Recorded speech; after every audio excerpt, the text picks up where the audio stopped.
আমাৰ দুহাতত সতীৰ্থৰ হাত, দহৰ হিতৰ বাবে গঢ়ি যাম সুন্দৰৰ বাট। এই বিশেষ মূলমন্ত্ৰলৈ আগবাঢ়ি যোৱা অসমৰ এটি বিশেষ অনুষ্ঠান স্মৃতিধাৰা অসম। স্মৃতিধাৰা অসমে নাজিৰা মহাবিদ্যালয়ত আয়োজন কৰিলে ব্যতিক্ৰমী অনুষ্ঠান।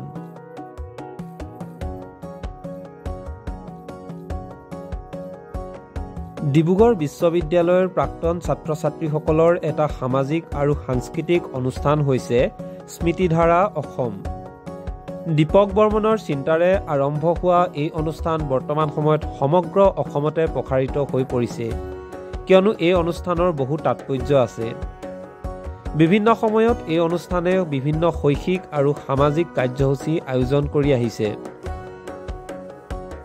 স্মৃতিধাৰা অসমে ডিব্ৰুগড় বিশ্ববিদ্যালয়ৰ প্ৰয়াত আৰু জীৱিত নমস্য শিক্ষাগুৰুসকলৰ জীৱন আৰু কৃতি, সাহিত্যকৰ্ম তথা সমাজ জীৱনৰ বিভিন্ন দিশত আগবঢ়াই অহা অমূল্য অৱদান সম্পৰ্কে নতুন প্ৰজন্মৰ মাজত প্ৰচাৰ আৰু প্ৰসাৰৰ উদ্দেশ্যে বিগত সময়ছোৱাত স্মৃতিচাৰণ সভা, স্মাৰক বক্তৃতা, গ্ৰন্থ প্ৰকাশ তথা বিশেষ সম্বৰ্ধনা অনুষ্ঠান আদি এলানি কাৰ্যসূচী ৰূপায়ণ কৰি আহিছে।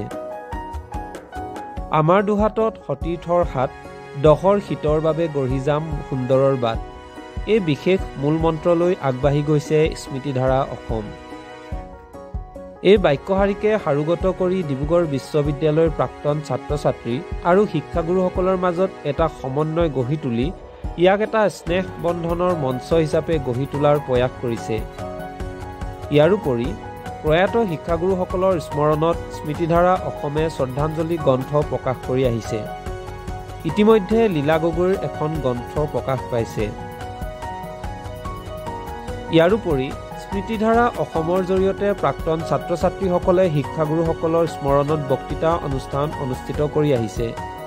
সেই উদ্দেশ্যে আজি নাজিৰা মহাবিদ্যালয়ত ডিব্ৰুগড় বিশ্ববিদ্যালয়ৰ অৰ্থনীতি বিভাগৰ অধ্যাপক নমস্য শিক্ষাগুৰু প্ৰয়াত অতুল গোস্বামীক স্মৰণ কৰি বক্তৃতা অনুষ্ঠান আয়োজন কৰে। ষষ্ঠবাৰৰ বাবে এই বক্তৃতা অনুষ্ঠান আয়োজন কৰিলে নাজিৰা মহাবিদ্যালয়ত। স্মৃতিধাৰা অসম আৰু নাজিৰা মহাবিদ্যালয়ৰ উদ্যোগত আয়োজন কৰা অনুষ্ঠানত মহাবিদ্যালয়ৰ প্ৰবক্তা, ছাত্ৰ ছাত্ৰীৰ লগতে বহুকেইজন গণ্যমান্য ব্যক্তিয়ে অংশগ্ৰহণ কৰে। এই ব্যতিক্ৰমী অনুষ্ঠানত সমল ব্যক্তি হিচাপে উপস্থিত থাকি বহু গুৰুত্বপূৰ্ণ বক্তব্য দাঙি ধৰে ডিব্ৰুগড় বিশ্ববিদ্যালয়ৰ শিক্ষাতত্ত্ব বিভাগৰ সহকাৰী অধ্যাপক ডক্টৰ প্ৰাঞ্জল বুঢ়াগোহাঁই। উল্লেখ্য যে ৰাজ্যৰ ভিন্ন প্ৰান্তত সিঁচৰতি হৈ থকা ডিব্ৰুগড় বিশ্ববিদ্যালয়ৰ প্ৰাক্তন শিক্ষাৰ্থীসকল সংগঠিত হৈ এইদৰেই বিশ্ববিদ্যালয়খনৰ শিক্ষাগুৰুসকলক অৱসৰকালীন সহায় সহযোগিতা আগবঢ়োৱাৰ প্ৰচেষ্টা অব্যাহত ৰাখিছে শিক্ষাৰ্থীসকলে।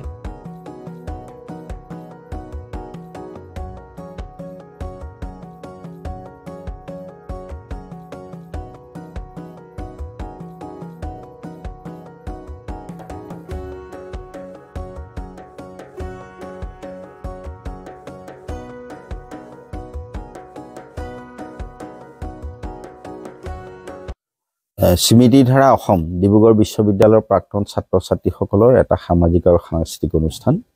এই অনুষ্ঠানটো আমাৰ সতীৰ্থ বন্ধু দীপক বৰ্মনে প্ৰথমতে তেওঁৰ চিন্তাৰে আৰম্ভ হৈছিল আৰু পৰৱৰ্তী সময়ত আমি অসমৰ এইফালে বোকাখাটৰ পৰা আৰম্ভ কৰি এপিনে শদিয়া, মাকুমৰ পৰা ধৰি নাৰায়ণপুৰলৈকে আমি বিভিন্ন অঞ্চলত স্মৃতিধাৰা অসমৰ শাখাবিলাক গঠন কৰিছিলোঁ।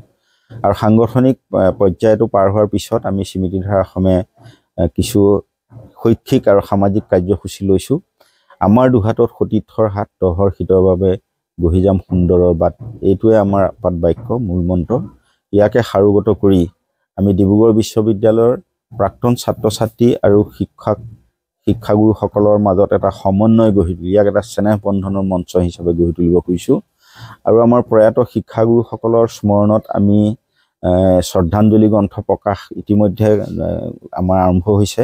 লীলা গগৈ ছাৰৰ এখন গ্ৰন্থ প্ৰকাশ হৈছে। শিক্ষাগুৰুসকলৰ স্মৰণত আমি বক্তৃতা অনুষ্ঠান, স্মাৰক বক্তৃতা অনুষ্ঠান পাতিছোঁ। এইটো আমাৰ 6 নম্বৰ বক্তৃতা অনুষ্ঠান।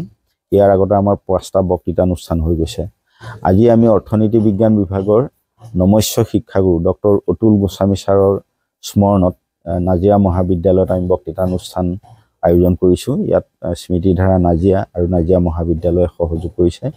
এই বক্তৃতা অনুষ্ঠানত সমল ব্যক্তি হিচাপে উপস্থিত হৈ বক্তৃতা প্ৰদান কৰিছে ডিব্ৰুগড় বিশ্ববিদ্যালয় শিক্ষাতত্ত্ব বিভাগৰ সহকাৰী অধ্যাপক ডক্টৰ প্ৰাঞ্জল বুঢ়াগোহাঁই। আমি আশা কৰিছোঁ যে স্মৃতিধাৰা অসমৰ যি লক্ষ্য আৰু উদ্দেশ্য, এই লক্ষ্য আৰু উদ্দেশ্য বাস্তৱত ৰূপায়িত কৰি আমি আমাৰ শিক্ষাগুৰুসকলৰ জীৱন, তেওঁলোকৰ কীৰ্তি, তেওঁলোকে সমাজলৈ আগবঢ়োৱা যি বৰঙণি, এই সম্পৰ্কত নৱপ্ৰজন্মৰ মাজত প্ৰচাৰ আৰু প্ৰসাৰৰ প্ৰয়াস কৰি আমি জাতিৰ কাৰণে, দেশৰ কাৰণে, ভাষাৰ কাৰণে যিখিনি কৰিবলৈ আমি প্ৰয়াস কৰিছোঁ, এইখিনি এনেকুৱা কাৰ্যসূচীৰ মাজেদি আমি আগবঢ়াই লৈ যাবলৈ আশা কৰিছোঁ।